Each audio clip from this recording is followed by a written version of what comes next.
మంచిర్యాల జిల్లా కలెక్టరేట్లో ఉమ్మడి ఆదిలాబాద్ జిల్లా సమీక్షా సమావేశం జరిగింది. మంత్రి సీతక్క అధ్యక్షతన సమీక్షా సమావేశం జరిగింది.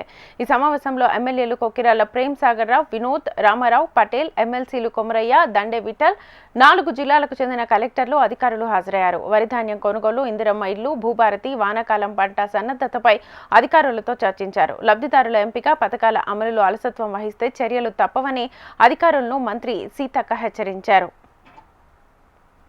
మొట్టమొదటిసారి ఉమ్మడి ఆదిలాబాద్ జిల్లా రివ్యూ సమావేశాన్ని మేము మొట్టమొదటిసారి మంచిర్యాల జిల్లా కేంద్రంలో ఏర్పాటు చేసుకోవడం చాలా సంతోషం. ఈ రివ్యూ యొక్క ఉద్దేశం మరి ఈ మధ్య కాలంలో సీఎం గారు అందరినీ కూడా ప్రత్యేకంగా మంత్రులందరినీ ఆదేశించడం కూడా జరిగింది.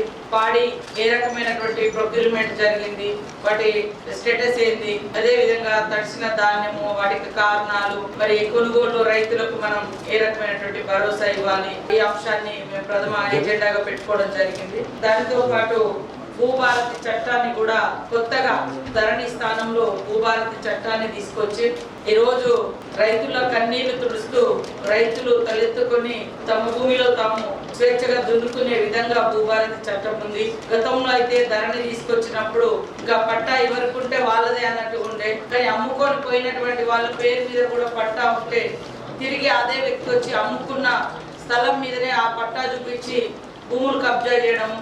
దీనికి కారణం కాస్త కాలం అనేది లేకుండా ఉండే.